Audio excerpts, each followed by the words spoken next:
Meus queridos irmãos, meus queridos amigos, aqueles que acompanham nossas aulas na Primeira Igreja Batista de Vila Romana, muito obrigado pela sua atenção nesse tema bíblico que nós vamos discutir aqui agora, sobre o livro de 1 Timóteo, a Epístola de Paulo a 1 Timóteo. Espero que nossa reflexão aqui seja uma bênção na sua vida. Na nossa escola bíblica de discípulo, nós temos trabalhado, então, esse tema, né, de cada domingo a gente poder apresentar um livro do Novo Testamento e destacar seus pontos principais. Eu sou Marcos Domingos, sou professor da Escola Bíblica de Discípulos aqui na nossa primeira Igreja Batista da Vila Romana. O objetivo dessa aula é destacar a preocupação e carinho de Paulo para Timóteo. Fica muito claro no livro de Timóteo, na primeira epístola, que Paulo o tratava como um filho, na verdade, né? Não era um discípulo. Tinha muito carinho por ele, até porque Timóteo sempre esteve ao seu lado em horas difíceis, acompanhando em muitas situações de perigo, né? Então, e também era alguém que Paulo podia confiar, de maneira que ele poderia ir para vários lugares, às vezes apagar fogo, como nós costumamos dizer, né? Onde as igrejas estavam às vezes com problemas. E também Paulo instrui Timóteo sobre a nomeação, sobre a ordenação de líderes, né? E quais as qualificações que deveriam apresentar. E, do modo geral, ele destaca aqui a questão de viúvas, das pessoas idosas, do relacionamento que devia ter com essa parte da igreja que tinha uma idade mais avançada. A carta de Paulo, escrita a Timóteo, a epístola, provavelmente ela se deu no ano 63, 64. Não é? Não se sabe ao certo se foi ah, durante um período que ele estava livre, né, porque Paulo tinha sido preso e foi encaminhado a Roma. Só nessa período do primeiro aprisionamento, supostamente primeiro aprisionamento, ele passou 2 anos preso lá na Judéia e depois foi mais 2 anos ele ficou em Roma. Ao que consta, a lei romana não permitia que alguém ficasse mais que 2 anos sem julgamento. Então tinha que libertar o prisioneiro. E é possível, então, que depois desse período ele tenha ficado livre e aí ele tenha ido até a Macedônia quando ele escreveu o livro. Isso são suposições, nós não temos ainda essa questão muito clara, né? Tá? Muito bem, então aqui, resumindo, nós temos o seguinte. Paulo saiu de Éfeso e deixou Timóteo lá. Isso a gente vai encontrar em Atos capítulo 19. Porque lá Paulo estava preocupado com as heresias. Éfeso era uma cidade importante, uma cidade que tinha uma grande influência pagã, até tinha o templo da deusa Diana, e muitos que se convertiam traziam alguns costumes estranhos, e também não só isso, mas também alguns judeus que para lá foram acabavam querendo impor a lei judaica. Né? E a tradição diz que Timóteo provavelmente serviu 15 anos lá em Éfeso. No livro de Atos, depois do envio de Timóteo para lá, praticamente não há mais citação do nome dele. Né? E também se diz que provavelmente Timóteo morreu apedrejado em Éfeso ao enfrentar uma posição pagã. E nós vamos encontrar ainda lá na carta de Filemão, quando Paulo manda a carta para também seu parceiro de cadeia e de longas caminhadas, Filemão, ele escreve e menciona que Timóteo estava com ele, provavelmente já no final da sua vida, a sua saúde bem debilitada. Né? E aí nós não sabemos, né, quando aconteceu isso, porque o livro de Atos não relata isso, só relata que Paulo estava preso em Roma e aí acaba o livro. Né? Muito bem. Se a gente pudesse resumir a Epístola de Timóteo, a gente poderia dizer o seguinte, que é um amontoado, é um conjunto, são lições de encorajamento a um jovem discípulo para combater o bom combate. Então Paulo sabia que Timóteo era jovem ainda, já tinha provavelmente tido uma boa experiência, era um jovem experiente, mas muitas coisas seriam difíceis para ele, então Paulo o encoraja a ser fiel na palavra. Né? Então eu acho que é mais esse o objetivo. É muito importante quando a gente encontra alguém que nos encoraja, né? Quando você está numa situação difícil e você nos encoraja. Eu gosto muito desse vídeo aqui que mostra o público de Los Angeles nas Olimpíadas de 1984 encorajando um atleta a chegar na reta final, apesar das suas fraquezas, né? Então o vídeo fala exatamente disso, né? Dessa atleta chamada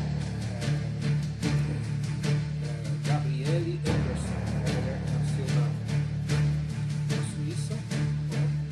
E ela era uma competidora e foi para a maratona 42 quilômetros.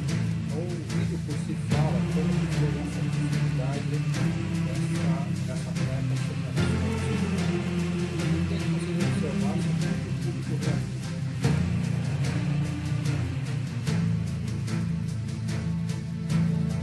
Laten zien hoe Beurskens is binnengekomen en een ronde extra heeft gelopen. En nu gebeurt dan dit. Het is de Zwitserse Gabriella Andersen-Scheijs die zo binnenkomt. En nu nog 400 meter moet lopen. Die stort echt in elkaar. Dat is een verschrikking toch eigenlijk. 100 meter voor de finish.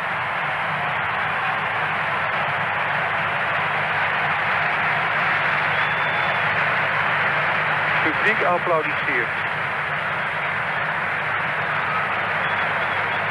Heeft waardering voor een sportvrouw die tot haar uiterste gaat. En ze gaat hier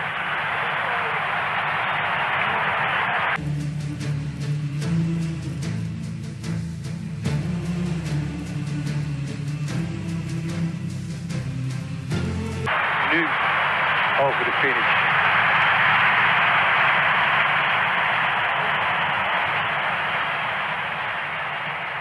Gabriella.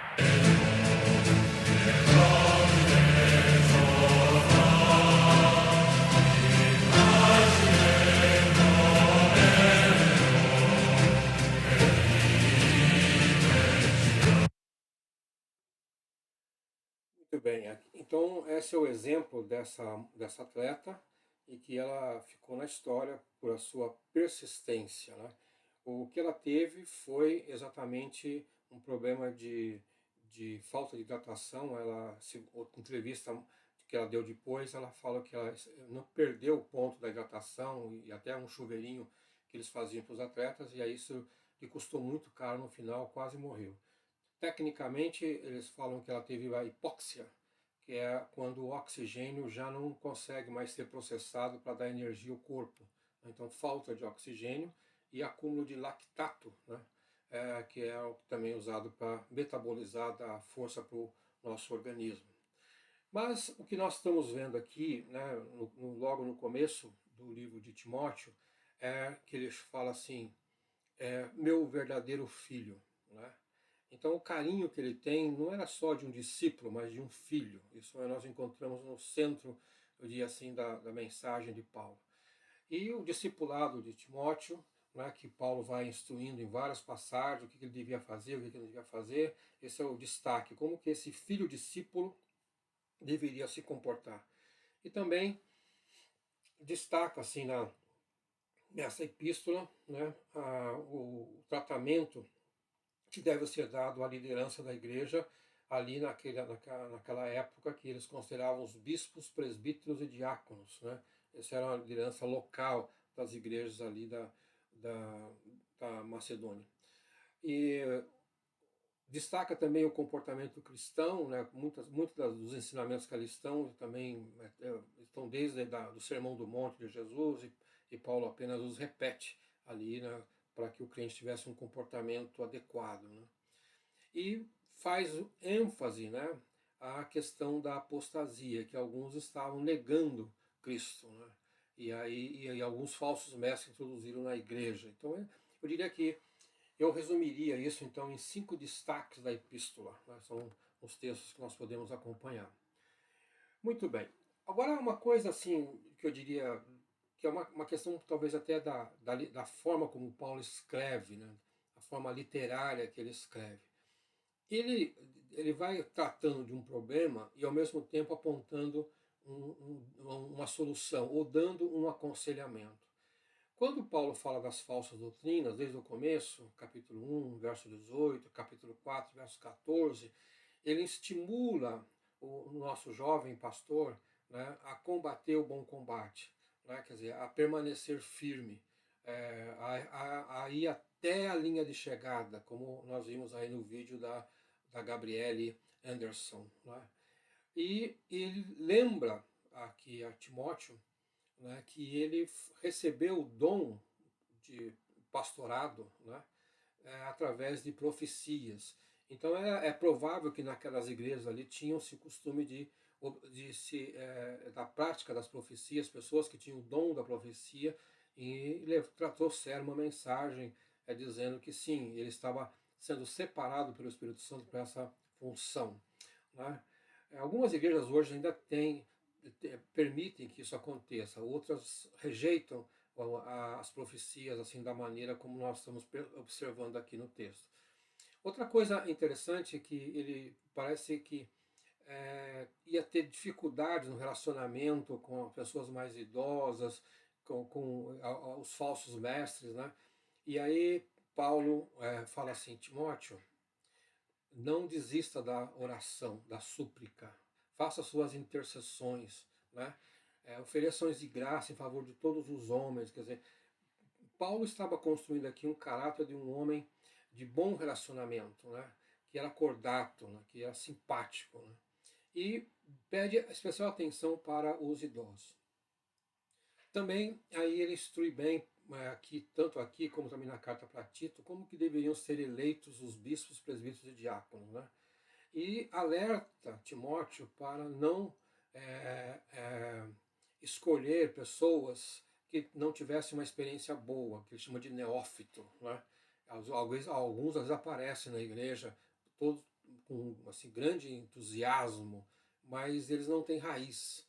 Então, se logo eles recebem uma imposição de mãos, logo eles são ordenados, eles são capazes de falhar porque não tiveram o tempo de maturação adequado. Então, só para compartilhar um pouco esse meu raciocínio aqui, Paulo apresenta um problema, né, e logo em seguida dá uma solução para ele, dá um aconselhamento para ele. Muito bem, nós encontramos então na igreja aqui três nomes que ele usa: o bispo, o presbítero e o diácono. O bispo no grego episcopol, né? O presbítero, presbíteros, né? Bem parecido porque vem do latim isso aqui, né?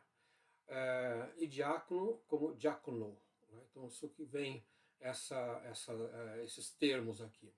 Tá? É interessante observar que que não aparece especificamente a palavra pastor, embora no texto ele fale que eles deviam pastorear a igreja, né? Mas esse era um nome que se dava à liderança. O bispo e o presbítero são praticamente equivalentes. Em algumas traduções, por exemplo, no inglês, eles não usam presbítero, eles preferem usar a palavra ancião, elder, né? como sendo uma pessoa que foi que foi nomeada para isso. Não bastava ter idade, mas teria que ser nomeado como ancião. Né? Nós encontramos então a questão também do bispo, né? Que Pedro fala que Jesus era o bispo das nossas almas, né? E parece ser que eles tinham uma função mais de supervisores, né? Eles não tratavam de problemas menores, eles supervisionavam toda a região onde as igrejas estavam. E se aplicava então os líderes locais, né, que nós encontramos também em Filipenses capítulo 1, verso 1. Tá? Então, bispo e presbítero, né, eles são bem equivalentes aqui. Né? E Pedro fala que eles devem pastorear o rebanho. Então, tem o cargo, bispo, presbítero, função pastorear a igreja. O diácono é tido como um servo, aquele que atende alguma coisa, a uma necessidade da igreja. Né? Então, ele é aquele que exerce um ministério. Isso é o que nós encontramos. E quando nós também olhamos então para o texto de Mateus, nós vamos entender que Jesus também se colocou numa função de diácono, porque ele veio para servir e não para ser servido. Né? O apóstolo Pedro, apesar desse título aí parecer tão hoje assim sofisticado, que alguns ostentam, não é, um título de apóstolo, Pedro se colocava também como presbítero também. Ele se igualava aos demais, ele não se colocava acima dos outros, né? A eleição do que a gente entende hoje como diáconos no livro de Atos, né, para atender a igreja que ali estava, a necessidade das viúvas, assim por diante, não aparece essa palavra diácono lá. Parece que nós hoje assumimos que, como eles estavam para servir e foram eleitos, né, e algumas qualificações são as mesmas que Paulo aponta aqui, então, na prática, eles eram diáconos, mas essa palavra não aparece no livro de Atos. Muito bem. As qualificações de presbíteros e diáconos. Não é? Então, para os presbíteros ou bispos, né, aqueles que iam supervisionar a igreja, tinham uma função de administrar a igreja toda, aparecem algumas coisas assim bem, diria assim, sérias. Né? Primeiro, eram homens irrepreensíveis, né? Então, homens que tinham uma conduta, né, admirada de todos e ninguém ia apontar o dedo para algum problema que eles tivessem. E aqui é uma recomendação para hoje, para nós assim até curiosa, que eles só poderiam ter uma esposa, né?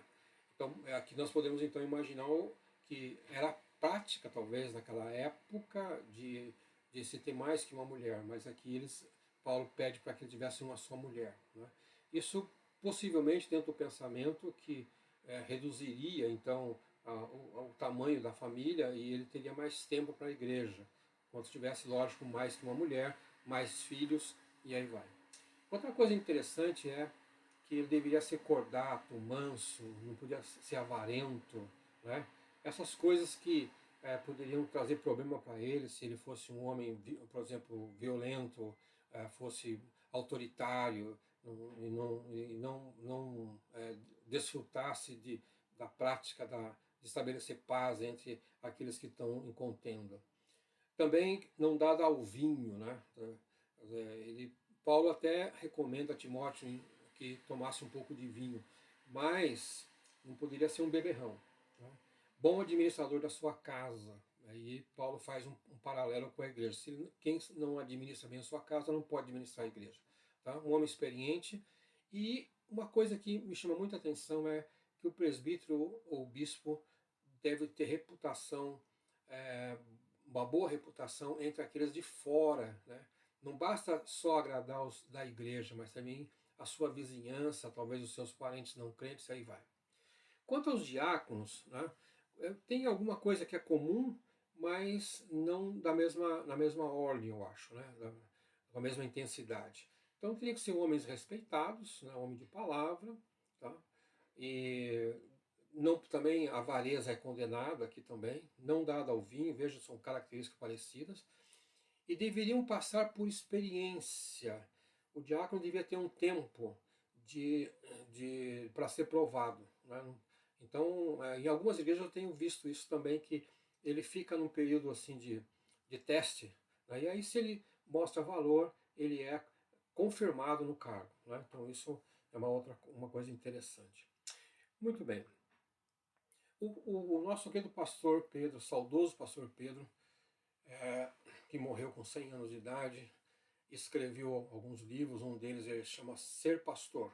Não é?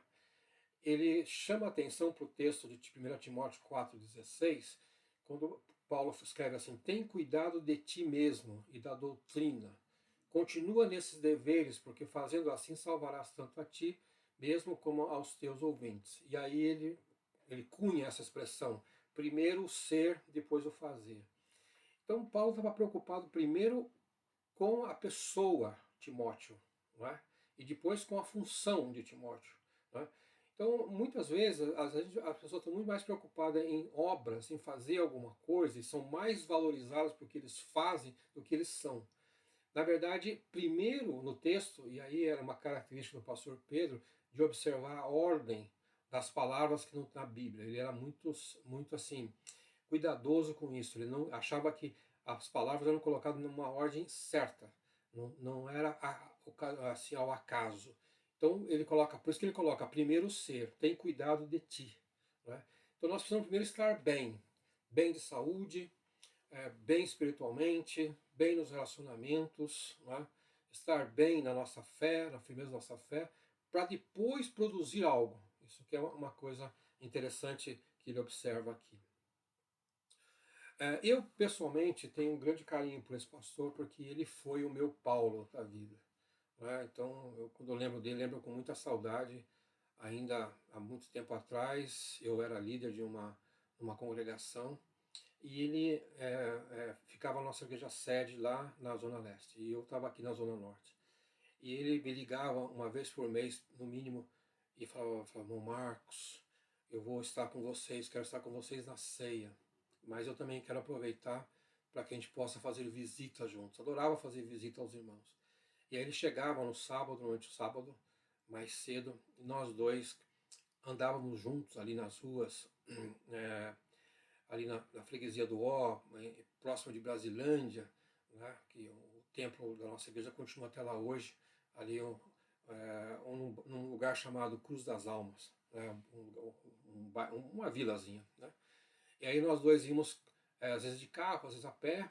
Ele tinha uma boa saúde naquela época, e ele ia conversando comigo, assim, perguntando como que eu estava e tal, e eu ia compartilhando com ele das minhas dificuldades no campo, e ele, com toda a paciência, ia me instruindo.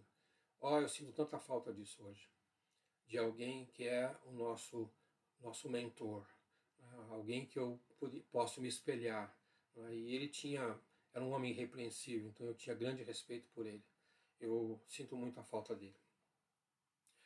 Um escritor chamado Howard Hendricks, ele faz um resumo então dessa relação de discípulo e seu mestre. Ele fala: todo discípulo precisa de 3 tipos de relacionamentos em sua vida.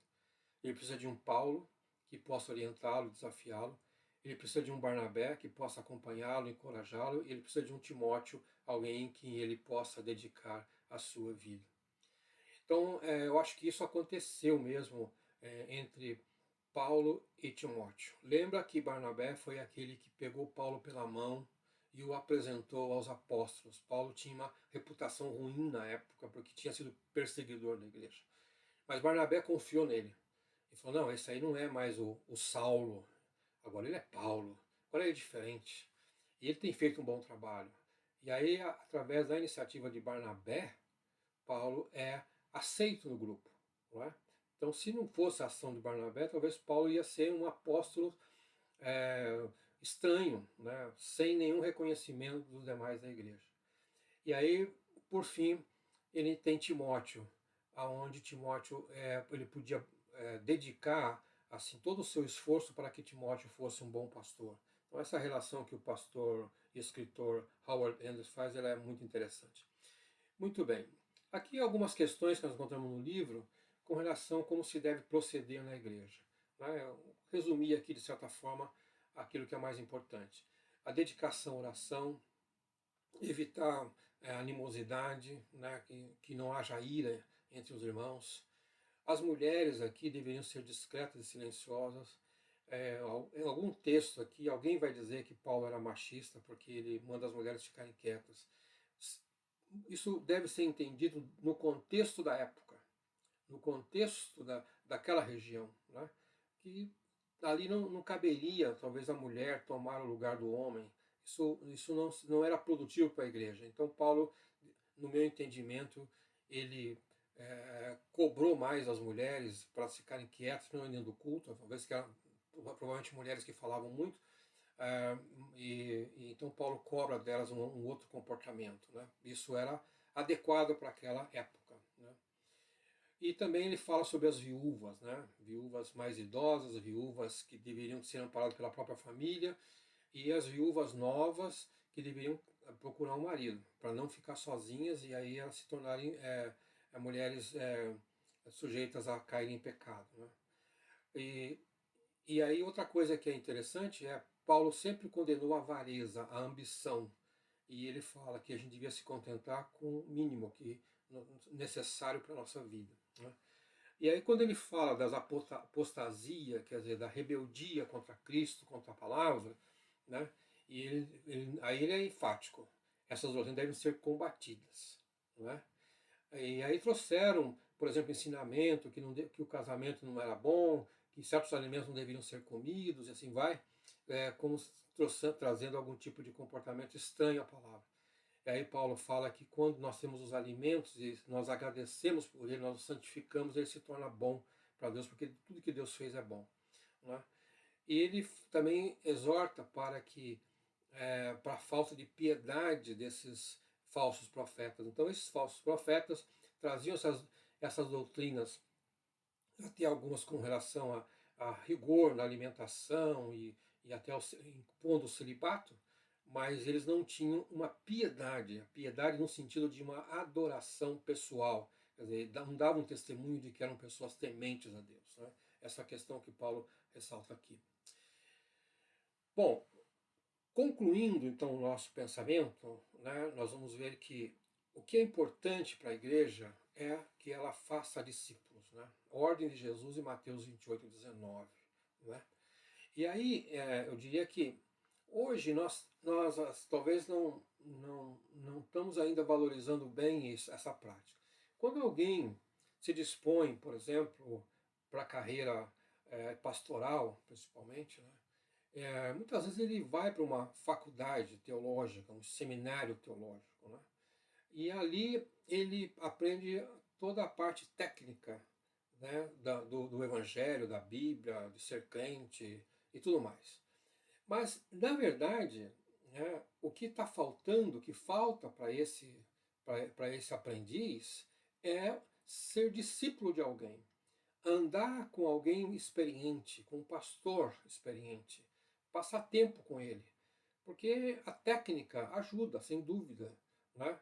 Mas o caráter do presbítero, o caráter do bispo, o caráter do pastor, ele vai ser moldado a partir de um exemplo, né? De um paradigma bom. E isso tem que ter convivência, né? Então, às vezes nós recebemos alguém na igreja que tem uma formação técnica boa, mas ele nunca foi discípulo de ninguém, né? Então, eu diria que essa é uma carência na formação de pastores. E nós devemos entender que não é a minha, eu não vou ser ministro da igreja pela minha vontade. Eu acho tão bonito ser pastor. Eu acho tão bonito ser professor. Eu queria ser um diácono. Isso aí primeiro vem de uma chamada. Deus chama a pessoa para aquele cargo. E aí depois vem a preparação. Mas não é por vontade própria, mas sim primeiro pelo chamado de Deus. Né? Tem que ficar muito claro isso. Né? E aí esse exercício ministerial é segundo a graça e ordem do Senhor do rebanho. Ele está sujeito àquele em que Paulo fala que é o pastor de nossas almas, né? O bispo das nossas almas. Pedro fala sobre isso. Né? Então tem que estar sujeito lá. Ele não pode se tornar mais importante que Jesus na igreja. Queridos irmãos, a carta de Timóteo ela é linda, né? Porque tem um tratamento pessoal a Timóteo, não é? De alguém que fala para uma pessoa mais jovem.